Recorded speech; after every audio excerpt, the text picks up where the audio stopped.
Welcome in to a little delayed edition of our recruiting segment with our guy Shea Dixon, as LSU had a practice and scrimmage this morning that Shea's going to give us a full report on.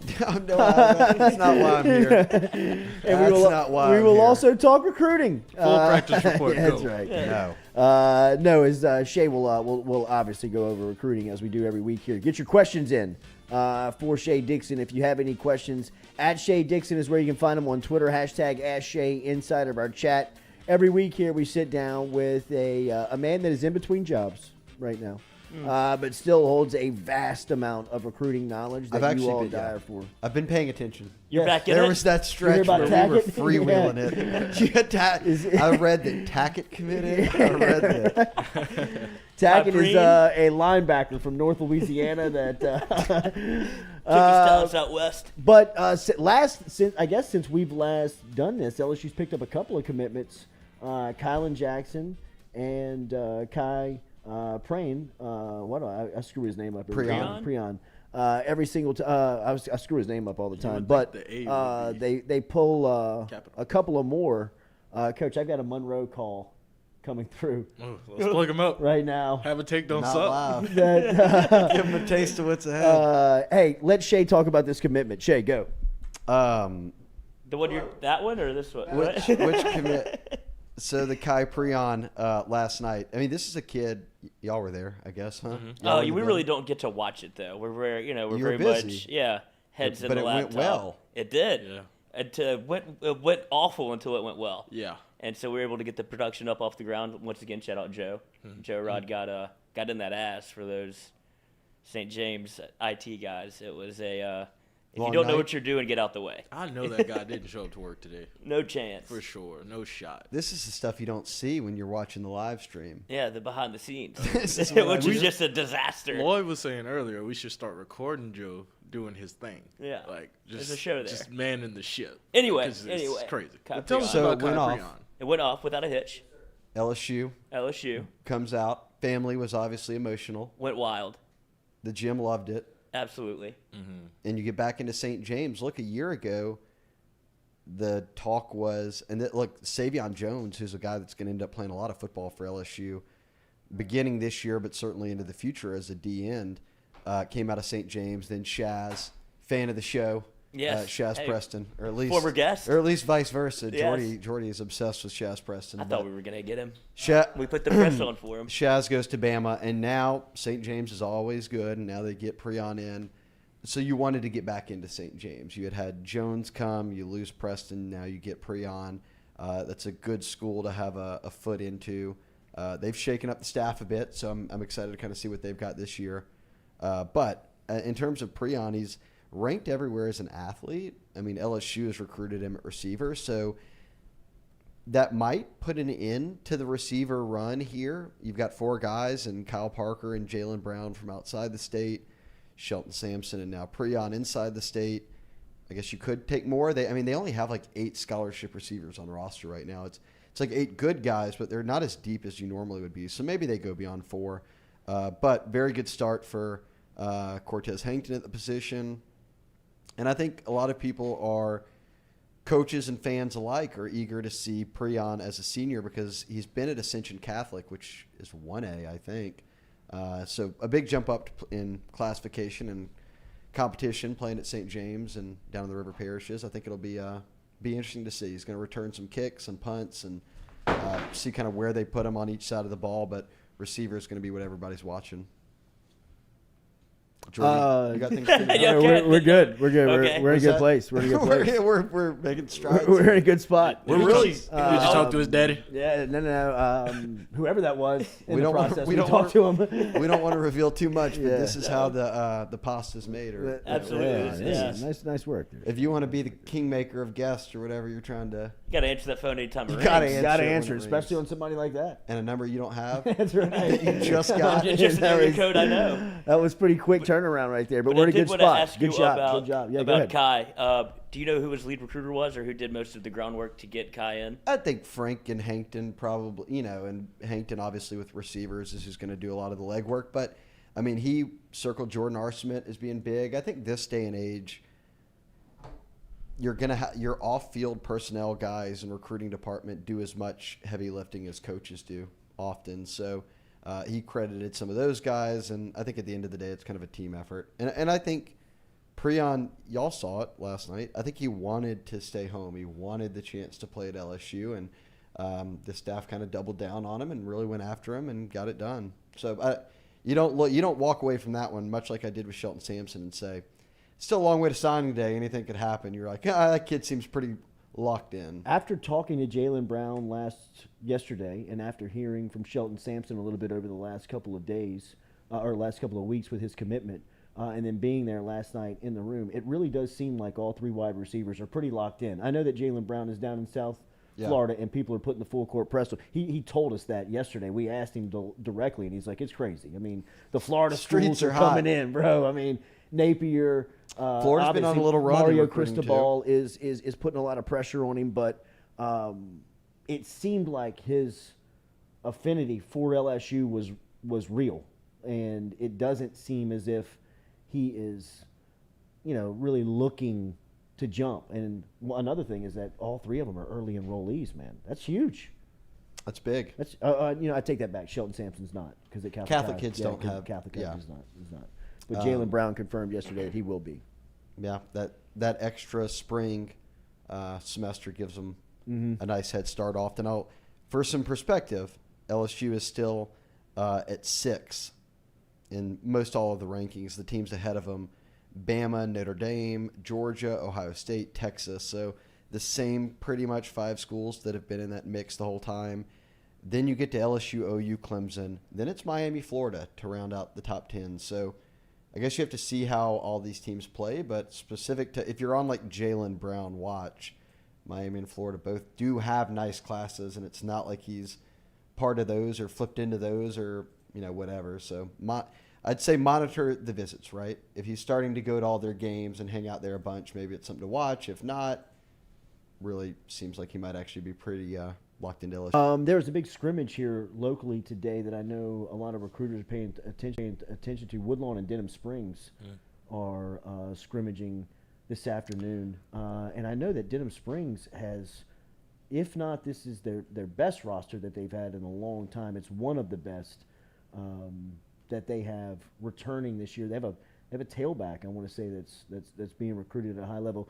But we saw Jordan Matthews commit to Tennessee earlier this week.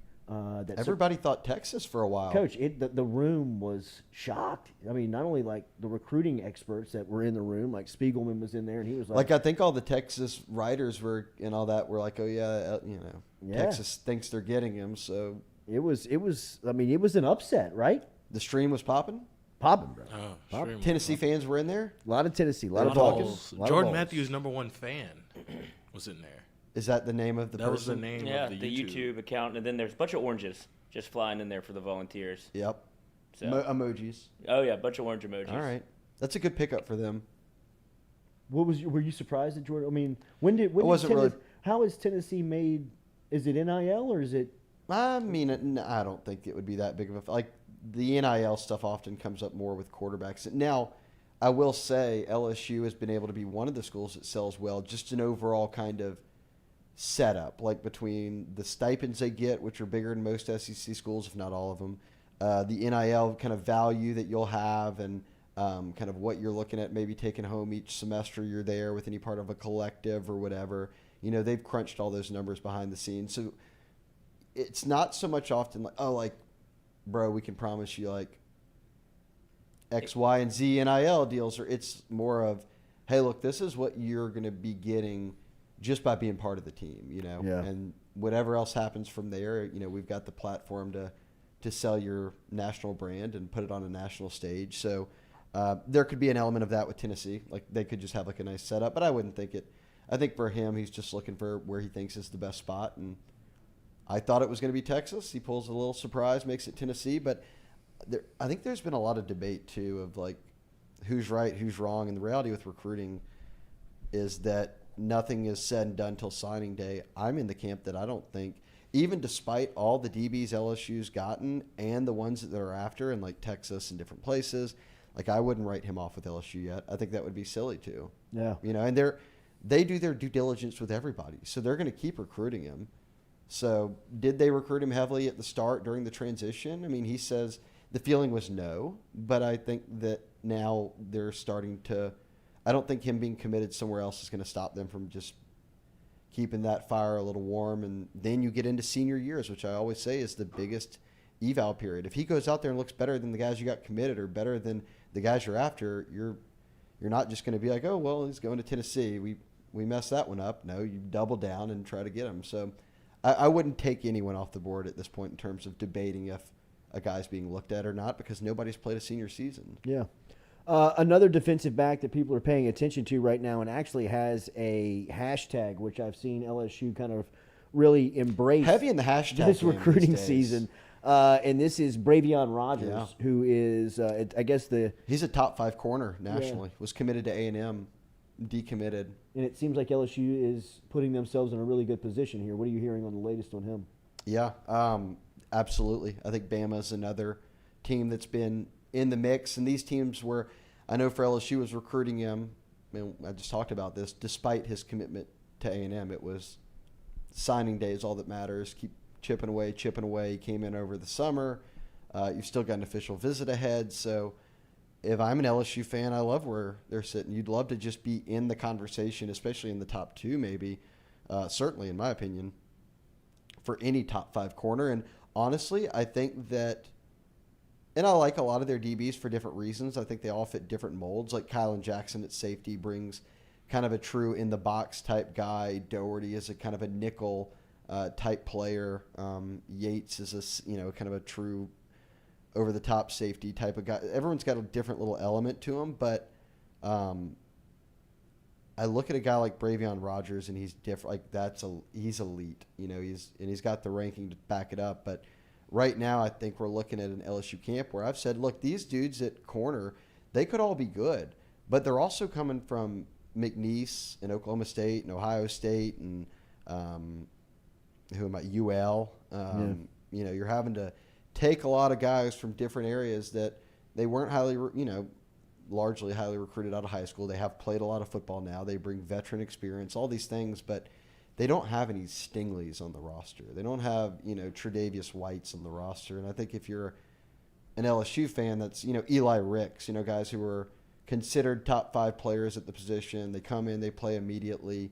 Right now they're in that kind of patchwork phase of, let's just get guys. I mean, they returned 2 scholarship cornerbacks in McGee and Jones. They had to go out there and find guys. So if you want to build that room up, I think guys like Rogers are those are quote unquote dudes, right? They're guys that can come in and help you right away and don't really need to be banked on for 2 to 3 years down the road. They might develop into something.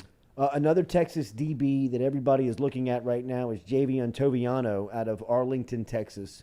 That seemed like he is another big fish on the board that LSU has put in a lot of good work with here recently. What are you hearing the latest on Toviano? Yeah, he's a top 5 safety, and it's kind of been in the mix with LSU all along. A&M's in there, Texas is in there. I think those would be considered the 3 teams that people are kind of watching moving into the fall. But again, you could look at their commit list and say, man, they got a lot of DBs, but they need a lot of DBs in this class because they need more safeties and corners to start building up those 2 rooms. But also, I think when you go through a recruiting process, especially the first time, like this is the whole staff's first time going through it, if you're getting hot on guys that are top 5 players, you're not saying, bro, we're a little full. You're saying, turning up the heat, and we'll figure it out later. And so I think they're kind of in that mode right now of,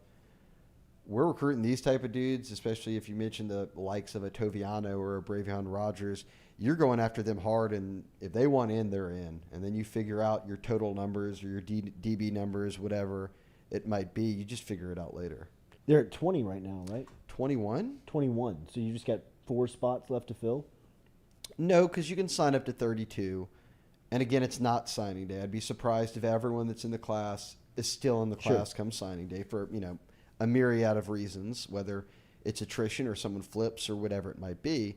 But if you can get up to 32, which is the current ruling, that leaves you 10, 11 more spots, I guess. And they don't need 15 transfers again. You Right. don't need that many. And you can replace up to 7 guys with transfers. So, I think they'll obviously not go too close to the 32 because you want some transfers. You're going to have holes that you're like, man, we need to kind of fill that immediately. Or there's a dude out there that Joe Burrow or whoever it might be that you're like, well, if he's got us on the list, we're all after him. We're all in. So, I don't know, maybe like 27, 28 high school guys and then, or maybe 25, 26, and then the rest are transfers. But way more than 15, which is kind of, I think they went 15 and 15 near that with a split of transfers and high school guys. That won't be the case moving forward.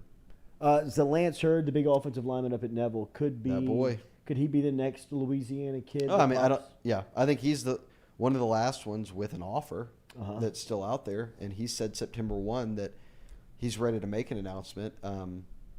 If I had a crystal ball pick or any of that, I would have it on LSU. I think they've done a great job recruiting him, and he was great at camp. He played with Will Campbell a year ago at Neville, obviously, and they were awesome together. And now he's going into his senior year, which the expectations are that it'll be his best football he's played. He's a kid he had played D-line all the way up until moving over to the O-line a year ago, and now he's already got himself ranked as a 5-star offensive tackle. So he's the real deal. Him and Tyree Adams are as good of a 1-2 punch as Emory Jones and Will Campbell.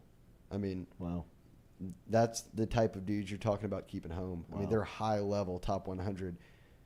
In fact, Adams and Hurd have a chance to finish ranked higher than that combo. I think Emory Jones was like top 100 in the 90s, and then Campbell was in the 30s as a 5-star. I think Hurd right now is in the teens, and Adams is like in the 70s, 80s. So wow. you're running off some O-linemen here if you're Brad Davis. You're on a heater. Well, that's how you being back-to-back closses. With And that Bo type of Bordelon, talent. they said, looks absolutely. a lot better than I've they heard a thought lot he of would good coming things in. He about had a Bo good Bordelon. senior year at Newman, and now he's certainly physically has put on a ton of weight. And then we see Fitzgerald West getting reps at center.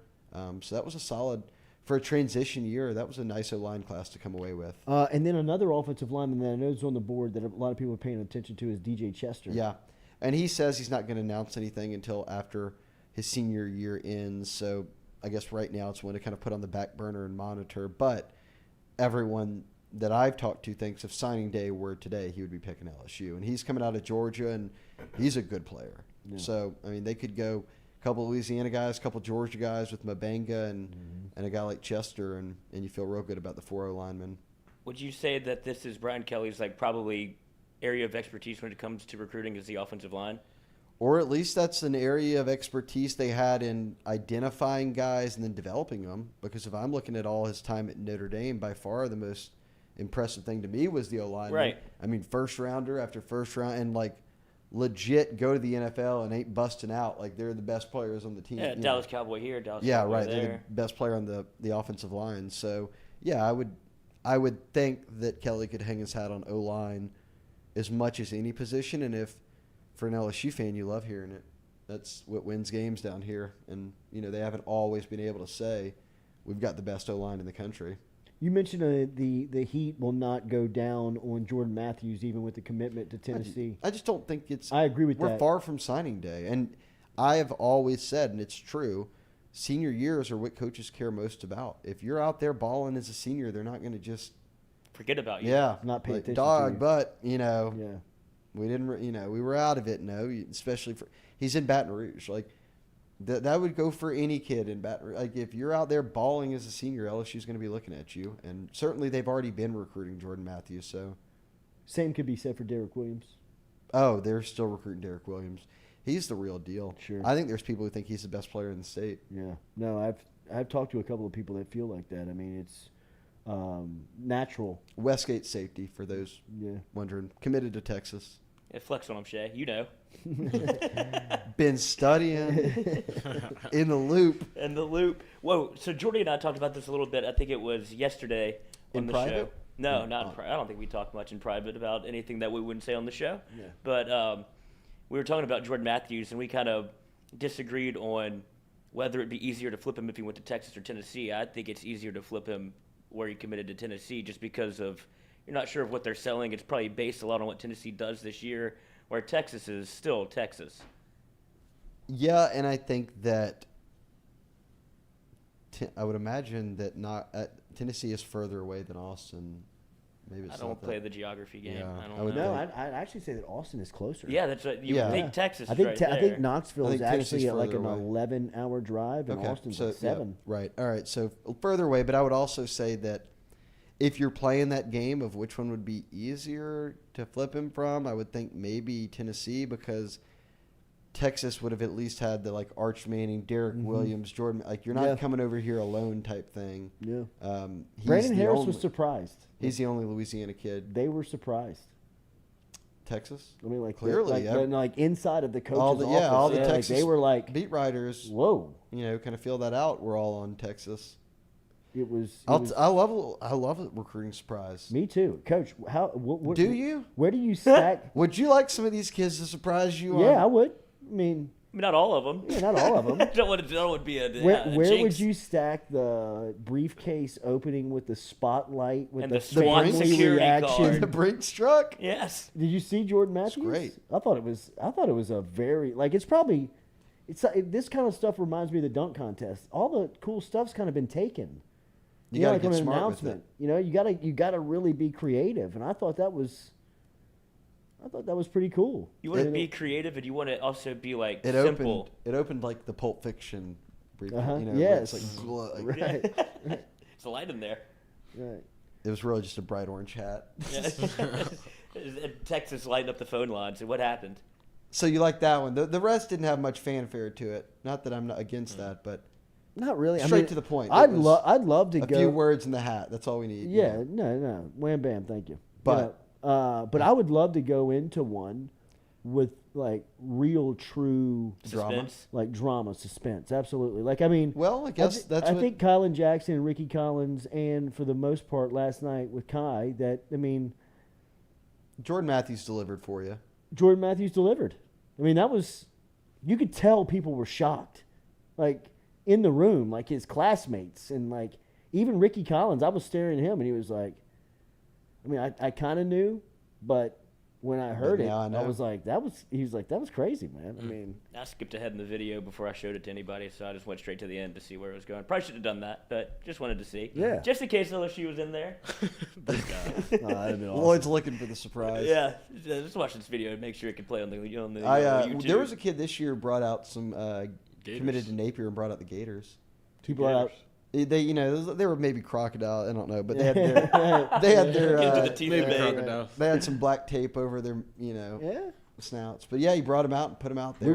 We were revisiting Isaiah Crowell's when he pulled I think the that's one of bulldog. my That's the favorite. one seed. Absolutely. Did y'all play the video? No, I didn't. Well, the but best part it was is awesome. it was him and another kid. They were like committing at the same time, and he got the little bulldog puppy. Uh-huh. And the reporter was like, very first question, they're like, what is the puppy's name? And he's like, I don't. I got no idea, bro. So who's Someone prop? just- Yeah. Someone just handed it to me. I Yeah, don't it's a even know. prop. What do you know about Caden Jones, offensive lineman? I think that A&M was the team now that's kind of been recruiting him hard and warming up to him. Coming out of De La Salle, he's another basketball turned football offensive lineman, which is usually a good recipe with footwork and some athleticism. But let's see, he's ranked right now as a top 25 offensive tackle, so 24 on the consensus, and 6'7.5", 300, big kid. Wow. But yeah, A&M is heavy on the favorite right now. But I think that I don't know if LSU's been pushing there like for as much as they were Tyree Adams and Hurd and some of these out-of-state guys. So maybe one to watch as a senior. I think he had a top 5 recently. And Anyone else? I mean, at this point, kind of right LSU now, wasn't in it. recruiting's kind of like slowing down a little bit, right? I mean, as far as It will, people are getting yeah. into their seasons. right, and then there'll be right now we're in a dead period, so they can't go to campus and they can't go see him or any of that. So naturally, it's a bit slower. Then you're not hearing news every day of a kid being on campus visiting. But when the season starts, that's when it kicks back up. And I know this staff is eager to get kids in on a game day. I think Brian Kelly really wants to see, okay, like I'm down here, Tiger Stadium, the lore of the SEC and all, like I want to bring kids around for that. No doubt. Hopefully the stadium will actually have some people in it. I think, Shea, I kind of think that like being outside the top 25, new coach, is going to bring a little bit of a change in in the approach to Tiger State. I don't know if they're going to be there in the third and fourth quarter because of the traffic still exists. Well, I think it's the reality that if you're being But you're kind of the underdog. for many years, you went into Tiger Stadium expecting to win every game except for Bama. Absolutely. This year, I'm not sure You walk got into you got a lot of good games where you're like An intrigue around yeah, it. it's going to come down to a couple. I mean, it might come down to a fourth quarter last possession where you're in a good game. Yeah. For 4 quarters. I mean, that's been missing. Right, I don't think. I mean, that's not breaking news, but I mean that just the feeling. I mean the. I think and it got to there was COVID, and then it got to a point where people were coming out. Like Georgia was a big game, like Bama will draw a crowd, but can you keep it packed for State and Ole Miss and Arkansas and all those? Right. Shea Dixon. All right, did we leave anybody out? I think we got all of the names as far as 21 commits is where they're at. Yeah, 21, number 6. So not a ton left, but they'll still have 5, 6, 7 high school kids come aboard. Mm-hmm. Any word on the Kentucky cat that hit the transfer is portal? that Joel Williams? Yes. I don't. It's Yeah, so late in the game right now. It's too late, right? Yeah, and I mean, think they've got things kind of. They know what they've got, and we're going to move forward with it. I'd be a bit surprised if they were adding guys 2 weeks out of fall camp. And I don't know how much he plays this year, but I've said this a couple times. Todd Harris looks great, like physically.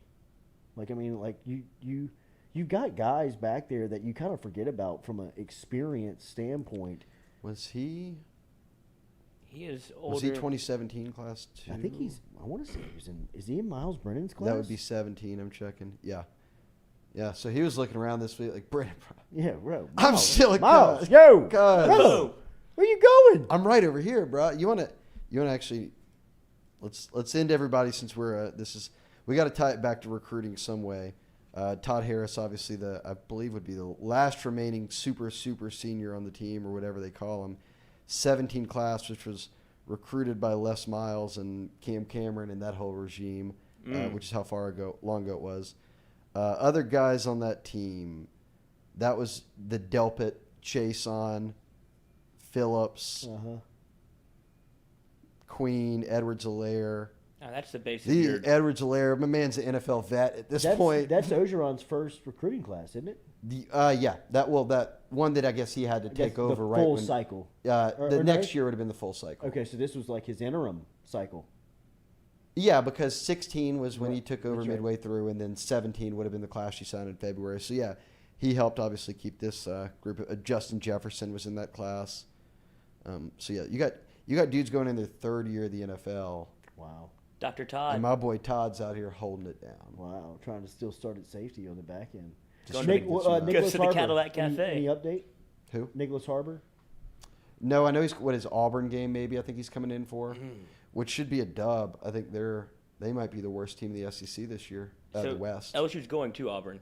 So then it might be Florida. Mississippi Tennessee. State? It might be Florida that he's coming in for. Well, Florida was at home last year. I'm so Shea. terrible at Damn it, that. Shea. I've got a theory on that. I'll tell you what But it you is. black out at every home game and don't remember what happened? October, That's mine. October 7th. October 7th. That should be. Go ahead, that's schedule the gurus. What week is that? Tennessee. Week before. Tennessee? Is that That's Tennessee? Tennessee weekend. October 8th is Tennessee game. Okay, so There you go. that Yeah, game. good one to come in for. I've got a Yeah. theory. That's the best on- college football weekend of the season. That is. That is. That's the. That's Alabama A&M. A&M. That's Florida Georgia. It's Texas Oklahoma. It's Notre Dame BYU. It's LSU Tennessee. I'm telling you, that day of games is. Here's my theory on why my memory is bad with football games, and I couldn't even remember, as y'all said, who played home last year versus away. Everybody else who's watching, who's not in the media, if I were to tell you a moment from when they played Bama and they were highly ranked, what year was this when Tua ran all over them, or the whatever game it might be. Many people say, "Oh, that was this year. I was at my mother-in-law's house and we were all drinking out back and this happened, or I was at the game or whatever." I watch every game in the same seat in the press box, and I don't go tailgating, so I don't have any other memories of the day. So all my Saturdays are the Truman Show. same. It's just very Truman Show. Yeah. So I'm so bad at being oh, do you remember this game? Like, what year was that? And I have no idea. It's just all one big paint. It's just one big blob, game. Yeah. one I big just blob. go and sit in the same seat and Are you a numbers guy? Like, could you recall guys' numbers? Like what number they Like wore? Jamal Adams. no. I'd say I'm really good at like. What's your specialty? I could probably tell you every kid, the scholarship player on the roster, just like going up and down it, Right. or like where they're from or what they were ranked out of high school, just because I've stared at their names, Yeah. writing them or like looking at their profiles since they were like sophomores in high school. Then And I'm pretty quick to know. I guess who's on you the team. probably watch other games too, knowing a lot of the players. Yeah, that's a fun part of it. Yeah. I think that's what a lot of people who follow recruiting like doing. It's like, if you really follow it, then you know who all these guys are, and then when you turn on other games, you're like, oh, that. Yeah. LSU offered Yeah, him. that guy was a big deal. There's And Dallas Turner right yeah, there. I remember when we were after. There's right. Tackett Curtis. You don't Lathan wanna- Ransom. The flip game doesn't help you out I when you bet. see of. bet. Man, The portal game too. That's going to be brutal. y'all trying to get some y'all trying to watch some A&M, some Max Johnson. What y'all- Absolutely. I'm some trying to watch Jake that. I Johnson? just want to watch that recruiting class. Do you even like going to the games? Because No. you do it so much differently than I would imagine the other 98,999 people that want to go. I like going. I mean, I like hanging in the press box and talking to people or whatever. I do know this though, just from my experience in the press box, and now I often just listen to Chris Blair, or even if it's the ESPN call, which will just be delayed on the computer or whatever it might be. But if you're watching the game, I feel like you know a lot more than if you're not. Like if I'm just live at the game, you miss a lot that's being said on I the agree. broadcast or I brought agree. up about kind of the moment, or when you're sitting in the press box, which is in between the lower deck and the upper deck, you're not really that close. Yeah. And unless it's being said over the press box loudspeakers, you Oh, don't it's hear. such a miserable way to take in a football game. I'm sorry. You're not with it. I've done the press box. It was Northwestern State, granted, so it was bad football everywhere you turned. But it's just being in there is just not the same as if you've experienced both. You absolutely feel like you're at work whenever you're in the press box. It's the best road press box. Bama. What's the spread like? I What think do they they probably eat? have the best stadium too. Really? They got everything on the spread. Yeah. They take care of them. Where they go, like Dreamland It's a Barbecue? They process. go in-house? Mac and cheese, whatever you want. Diet Really? Cokes forever. Worst road press box. Vanderbilt. I don't know. I've been in Vanderbilt. It's been a long time. Auburn?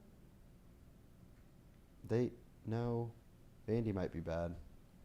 Man, I don't know where You're I just am. not going to have any fun. You're just going up there to waste 3 hours. Sure. So. Yeah, I mean, when in doubt, just go Bama. Just go Vandy 14th. Yeah, Bama Yeah. won. Bama 1, Vandy 14. It's smart. You're not going to make any money betting on that. It's very. Would you take Low LSU odds. over 7 wins this year? Ooh. I think that's right on the mark for me. Think they'll be 7 and 5? Or 8. Okay. And again, I mean, I think we're right in that. We're in the throes of the offseason where everyone is convinced themselves of like, shit, man, team's got some talent. They can just put it together. Mm-hmm.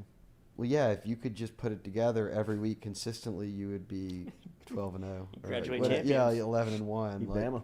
yeah, you'd be Bama. Like, it's very like the best teams struggle with consistency, let alone a team that is replacing literally every piece beyond Brad. 9 of 10 on-field coaches, both coordinators, head coach, strength staff, nutritionist. Team chaplain. Yeah, I don't know that that's true or not, but because they might need the prayers this year, so they might need. I figured Brian Kelly had one in tow. Yeah, I don't know. Take it. But That'd be a and big, that, big Jordy, flip. when you replace just a coordinator in an offseason, people are like, man, it's going to take a little time to get settled here. When you replace a head coach, an OC, a DC, 9 of 10 coaches, potentially a transfer starter at quarterback, I think I counted like 9 transfers in total, maybe starting. 5 offensive linemen were all starting at least in new spots for the first time. 1 being a true freshman at left tackle. There's talent on the team, but like these other teams are good. They've got talent too, and continuity. Arkansas knows what they are now. Do you have more talent than Arkansas? Yeah, probably, but Arkansas has got continuity and a real theme to the pro. They've bought in, and now they're starting to say, look, we can win 8 or 9 games a year doing this, and I think my thing with LSU is I think this year they do have a lot of talent, and they should Florida State sucks.